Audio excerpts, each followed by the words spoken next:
Kahit wala ng ulan, abot bewang pa rin ang baha sa ilang bahagi ng San Simon sa Pampanga. Nalunod ang isang taong gulang na bata noong kasagsagan ng ulang dala ng habagat.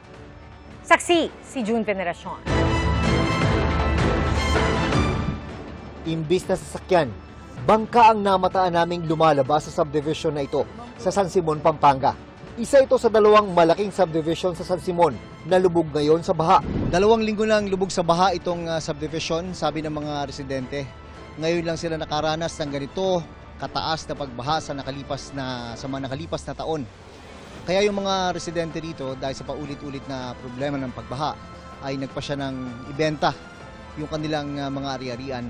Problema nga lang, kung ganito naman lagi yung kanilang nararanasan, sino ang bibili ng kanilang mga pinag-ipunang ari-arian?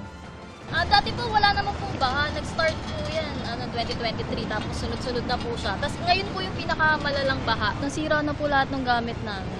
Ang kalamidad gaya ng baha, walang pinipiling lugar o estado ng buhay. Wala na kaming stock sa bahay. Yung case namin, hindi naman inabot yung loob ng bahay namin. Yung iba dito kasi may tubig sa loob ng bahay. Malaking perwisyo yung baha sa amin, sir. Dapat managot na yung dapat managot, sir. Abot bewang pa rin ang baha sa ilang bahagi ng San Simon. Pinasok ng tubig pati barangay hall ng Santa Monica.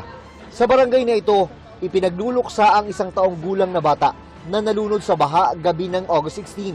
Sabi ng kanyang mga magulang, hindi nila namalayang nakalabas ng bahay ang kanilang bunso. Di rin po namin talaga na mangyayari din yun sa bata. Naka-diaper po siya. Kaya siguro, nung time na yun nalunod po siya kasi napuno po ng tubig yung diaper niya. Napabigat po. Sa bayan ng Mexico, umapaw ang ilog sa tulay sa barangay San Lorenzo sa kasagsagan ng ulan kahapon. Umaibabaw din sa tulay ang napakaraming basura. Sa drone video ng residenteng si Joseph Freylan, makikitang kinailangan na ng backhoe para maalis at makolekta ang basura. Nang balikan namin ng lugar, halos wala na ang basura pero may kataasan pa rin ang ilog. Sabi ni Pampanga Governor Lilia Pineda, mahigit 50% pa rin ng mga barangay sa kanila ang lubog sa baha. Halos 1 milyong individual ang apektado, 3 ang nasawi. Nasa 1.4 billion pesos ang napinsala sa sektor ng agrikultura. Yung mga may-ari naman ng fish pond, tutulong kami konti sa kanila. Tutulungan namin yung mga mahihirap na magsasaka na 1 hektarya lang sinasaka nila pagkatapos nalubog pa. Nauna nang nagdeklara ang Pampanga ng State of Calamity. Ayon sa NDRRMC, di bababa sa 53 lungsod at bayan sa bansa ang nagdeklara ng State of Calamity dahil sa epekto ng habagat at mga nagdaang bagyo. State of Calamity na rin sa lalawigan ng Bataan. Sa Hermosa, kanya-kanyang linis ang mga residente sa putik na iniwan ng baha.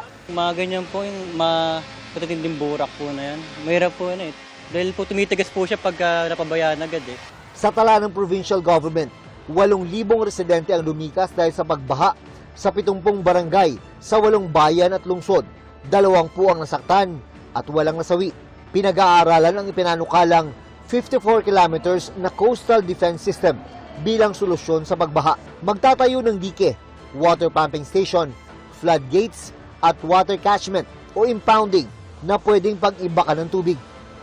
Isa pang nagdeklara ng state of calamity ang Bulacan.